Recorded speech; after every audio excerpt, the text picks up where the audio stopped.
Webisode 57DF, February 23. 2026, no man or woman is an island in Wisconsin. No man or woman is an island in Wisconsin. Question to a Democratic candidate for Wisconsin. Governor, the current Wisconsin governor this month joined the World Health Organization.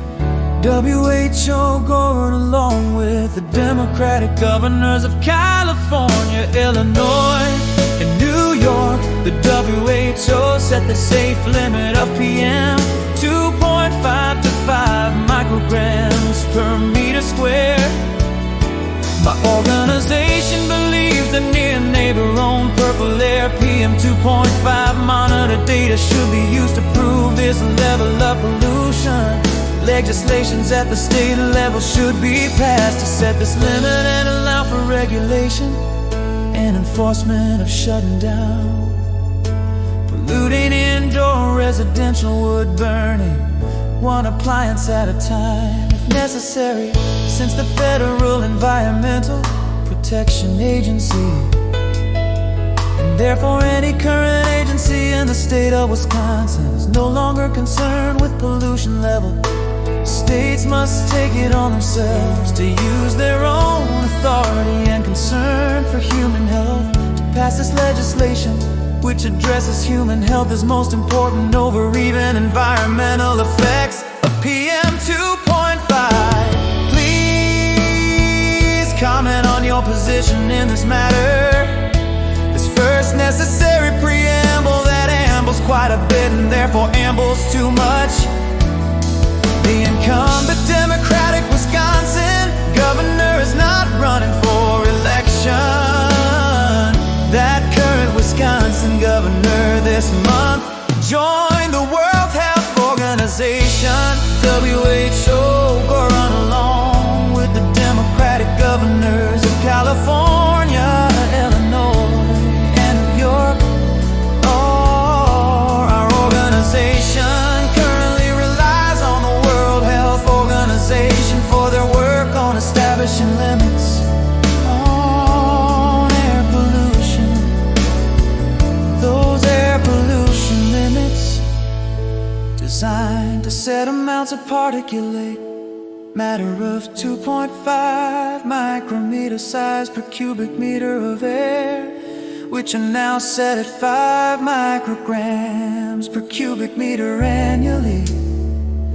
The scientifically based limit is aligned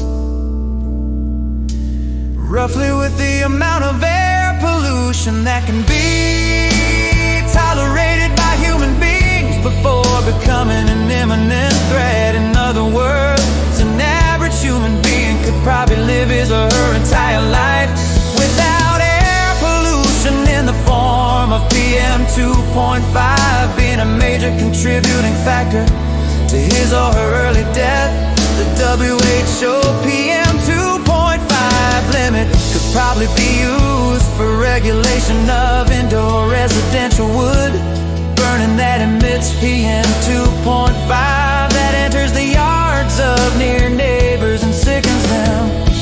Our organization, Residents Against Wood Smoke Emission, articulates hopes that widespread dissemination of this limit information from WHO can be used to shut down each air polluting indoor residential wood stove, one stove at a time. If necessary, the second necessary bit of information that should be widespread is that low-cost resident-owned PurpleAir PM 2.5 monitors should be used to collect hyperlocalized data out the amount of PM 2.5 per cubic meter that every air polluting wood stove or appliance is emitting.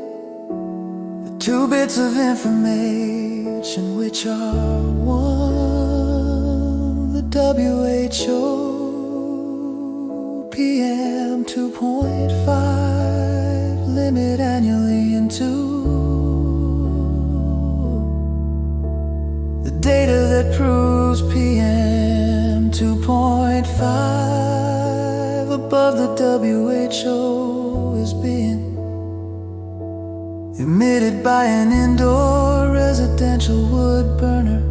Hyperlocally should be combined in a statement to a local or state government in order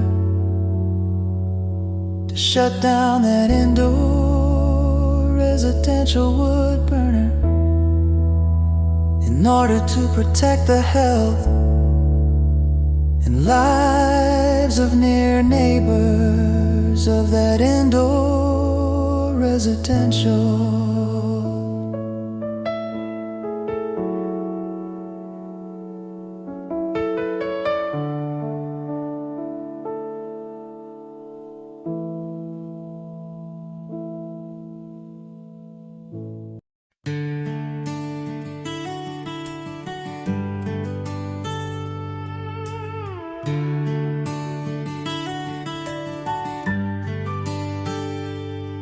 Point 5 emissions are from year to year.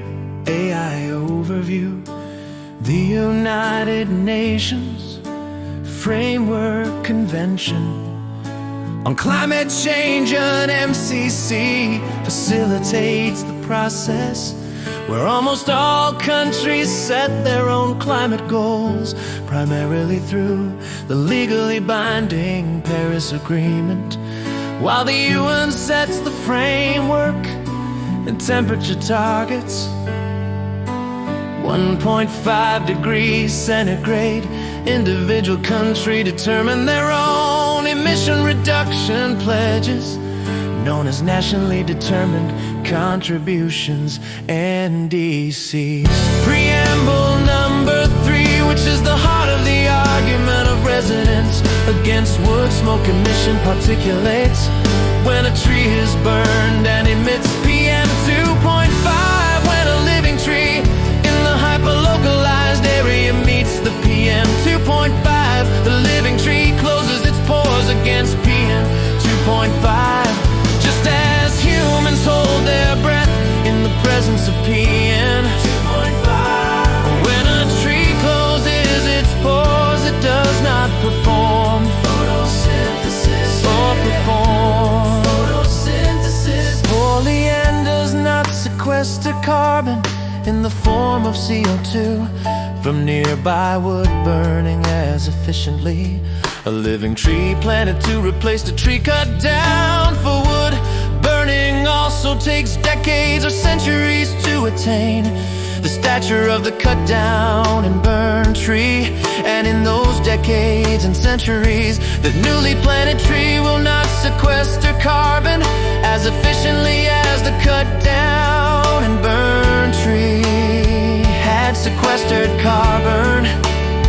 Therefore is wood burning is considered renewable. It is highly inefficient renewal. Wind can continue to blow at roughly the same speeds continuously. Sunlight can continue to shine at roughly the same hours per day, continuously. Battery storage is being developed that can store wind and solar energy long-term to be used when the wind does not blow or the sun does not shine. In conclusion, wood burning for energy is highly inefficient compared to the truly clean energy sources of wind and solar for industrial uses, because it is inefficient and because the logistics and uncertainty of collecting wood for indoor residential wood burning and the cost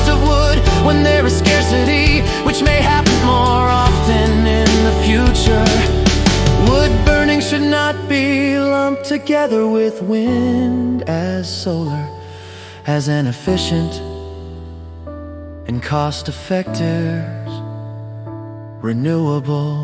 Preamble number 4, which residents against wood smoke emission particulates is particularly interested in, is the adverse health effects of PM2.5 on humans. If an indoor residential wood burner is vented efficiently, the PM2.5 reaches outside the home and enters the yards and infiltrates the homes of near neighbors and sickens them. There are numerous studies that show the adverse health effects of PM2.5 from wood burning on humans, which include cancer, asthma, heart attacks, and early deaths. The cost of funerals for early deaths, hospitalizations, and clinic visits outweighs any cost savings given to indoor residential wood burners themselves. No man or woman is an island in Wisconsin. The release of unnecessary PM2.5 to the ambient air also contributes incrementally to hastening climate change. Preamble number 5 are comparisons of pollution from indoor residential wood burning to other forms of energy generation. Indoor residential wood burning emits 450 times the PM2.5 as natural gas burning. Indoor residential wood burning emits 2.8 times the PM2.5 and CO2 as coal burning.